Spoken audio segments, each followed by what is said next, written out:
ये है news network. आप देख रहे हैं भारत वन न्यूज। एक भारत एक आवाज।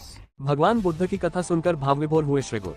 क्षेत्र पंचायत एलिया ग्राम पंचायत जार टिकरा में दिनांक 15 फरवरी 2026 से जार के आम्बेडकर पार्क में कथा सभी मोहल्ले के निवासियों तथा ग्रामवासियों के सहयोग से कथा का कार्यक्रम चल रहा है।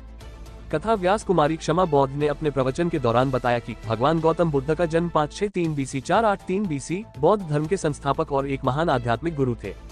जन्म लुम्बिनी नेपाल शाक्य वंशी राजा शुद्धोधन और रानी महामाया के घर उनका जन्म हुआ था। उनका बचपन का नाम सिद्धार्थ था। सांसारिक दुखों को देखकर 29 वर्ष की आयु में उन्होंने गृह त्याग दिया और बोधगया में ज्ञान प्राप्त के बाद बुद्ध कहलाए, जिन्होंने अहिंसा और मध्यम मार्ग का संदेश दिया। इनका जन्म 563 ईसा पूर्व वैशाख पूर्णिमा के दिन लुम्बिनी कपिलवस्तु नेपाल में हुआ था। बचपन का नाम सिद्धार्थ उनके जन्म के 7 दिन पश्चात इनकी का निधन हो गया, जिसके बाद उनका पालन पोषण महाप्रजापति गौतमी ने किया। 16 वर्ष की आयु में यशोधरा के साथ विवाह हुआ और एक पुत्र राहुल हुआ था। जीवन में वृद्ध, रोगी, मृतक और सन्यासी को देखने के बाद सांसारिक मोह माया त्याग कर 29 वर्ष की आयु में सत्य की खोज में घर छोड़ दिया। ज्ञान प्राप्ति, निर्वाण, कठोर तपस्या के बाद बिहार के बोधगया में पीपल वृक्ष बोधि वृक्ष के नीचे वैशाख पूर्णिमा के दिन ज्ञान प्राप्त हुआ, जिसके बाद सिद्धार्थ बुद्ध जागृत कहलाए। ज्ञान प्राप्त के बाद बुद्ध ने अपना पहला उपदेश सारनाथ में अपने 5 शिष्यों को दिया।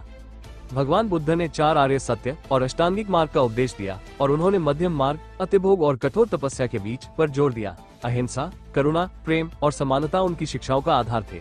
80 वर्ष की आयु में 483 ईसा पूर्व में कुशीनगर, उत्तर प्रदेश में वैशाख पूर्णिमा के दिन उन्होंने अंतिम सांस ली। बुद्ध के जीवन के मुख्य 3 चरण जन्म, ज्ञान प्राप्ति और महानिर्वाण तीनों वैशाख पूर्णिमा को हुए। इसलिए इस दिन का बौद्ध धर्म में बहुत महत्व है, जिसे बुद्ध पूर्णिमा भी कहा जाता है। कथा व्यास ने बताया, हम सब इन महापुरुषों का जीवन परिचय पढ़े और मनन करें, और यह एक व्यक्ति जो राज परिवार में जन्म लेकर कैसे पूरे मोह माया से संन्यास लेकर आज कर्म के बल पर सिद्धार्थ से भगवान बुद्ध बनकर संसार में पूजे जाते हैं। हमें ऐसे ही महापुरुषों के बताए मार्ग पर चलना चाहिए और अपने बच्चों को भी ऐसे महापुरुषों की जीवन गाथा सुनानी चाहिए। Report Gokaran Prasad, bureau chief, Bharat one news channel, Sitapur. अगर आप ये वीडियो YouTube पर देख रहे हैं तो हमारा चैनल सब्सक्राइब कर लें और बेल आइकन का बटन दबाना ना भूलें। और अगर आप ये वीडियो Facebook पर देख रहे हैं तो हमारे पेज को लाइक जरूर करें।